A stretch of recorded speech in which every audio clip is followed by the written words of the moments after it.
Everyone, today I'm going to talk about the CSR and I'm Colyne DUAULT. So, firstly, the social and environmental responsibility, CSR, has been developed in our society. Today, it's not only the polluting companies that need to show their environmental, social, economic and ethical action of their activity, but also the company because CSR also join an aspect of communication and marketing to show and promote the action put in place. We can see that there are many definitions that contradict each other. However, the main characteristic of CSR are the voluntary aspect of the implementation of action. Then there is the fact of internalizing and managing externalities, the positive or negative side effect generated by different activities.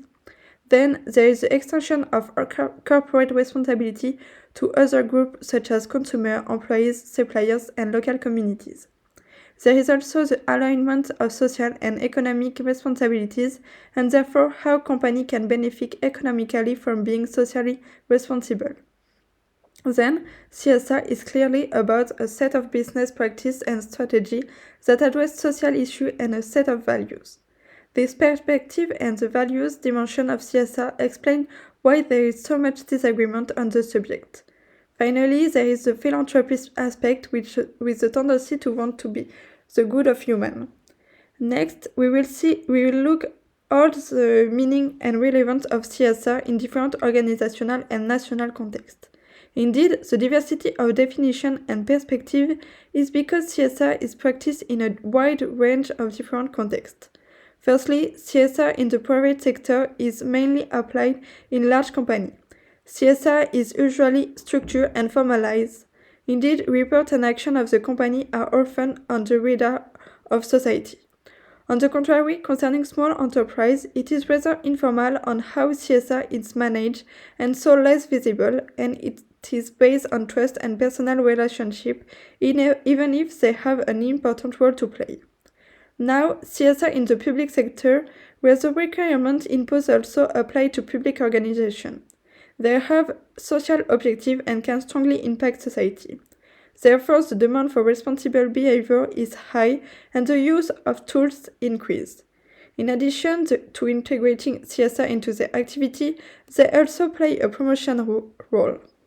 Concerning CSR in the civil organization, non-governmental organizations that have objectives are closely related to CSR because they are the ones who ask for more responsible behavior to protection of the environment, the improvement of working conditions, or the prevention of human beings. They are often present to denounce the abuse of company or nation. Now, CSR in different parts of the world, starting with developed countries, where the difference in CSR is notable because the way companies address CSR issue remain very different. The reasons for the rise of CSR in these developed countries in recent years are many, and globalization represents a powerful stimulus for CSR. Second, CSR in developing countries which are characterized by a variety of low labor and environmental standards, significant corruption, oppressive regime with little respect for human rights, poor health care and education, and low level. It's a challenge for multinationals to conduct their business in a manner that will be considered socially responsible in their respective home country. Finally, CSR in emerging countries is not considered as relevant topic for business. In conclusion, as we have seen, the concept of CSR can be understood and applied in many ways. Now we will see the second question. Ethics can be explained as a tool that guides a person's conduct, attitude, and behavior. In organization, ethics play an essential role in developing an individual sense of honesty, sincerity, equality, transparency, and trust with those working in the same organization. A leader can act as a role model for his or her followers, developing a relationship of trust and motivating them to adopt the right approach to achieve predefined goals. In today's competitive business environment, effective leadership style and behavior is of great importance for an organization to sustain itself. The focus of ethical leadership development should be to produce leaders with personal ethical skills who serve as role models for those around them. An organization cannot think about its survival and success without developing an organizational commitment of the part of employees that results from the practice of ethical leadership in the workplace. Trust is another essential dimension that strengthens the bond between leaders and their subordinates.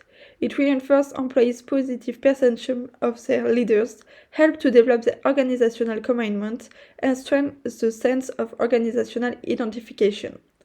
Ethical leadership is a concern for everyone, whether an individual or an institution. Currently, every organization is faced with the dilemma of developing and retaining ethical leaders. Developing ethical leadership is an organization in a long process that requires sufficient time and resources to be put in place. Finally, to the third question, indeed, the leadership of an organization plays a key role during a crisis and its impact on the organization's reputation. Leading during a crisis can be extremely difficult and challenging, and the role of leader during a crisis can determine the duration, severity, and consequence for the organization. In recent years, the field of leadership has advanced with the development of new approaches, such as responsible leadership, which combine an ethical dimension with the responsibilities that leaders have to various stakeholder groups through shared meaning and purpose to achieve sustainable value and social change. If the leader can manage a crisis responsibly and successfully, this translates into maintaining or even improving the value of his companies. Moreover, a favorable past reputation shows that an organization can bounce back more quickly. However, it has been observed that a favorable reputation does not protect an organization if it uses an inappropriate response. In general, the approach of most CEOs falls into two styles of responsible leadership. The instrumental style is characterized by a focus on performance management and driving by objectives with limited consideration of CSR, or the integrative style of responsible behavior involves a high degree of interaction with stakeholders, inclusive decision-making, consideration of strategic choice beyond the logic of the business case, and a proactive approach to CSR. The Responsibility Compass model implements the 7 steps during a crisis in a progressive manner. First, early disclosure and acceptance of responsibility. Second, openly share information with the media. Third, adopting governance leadership to manage the event.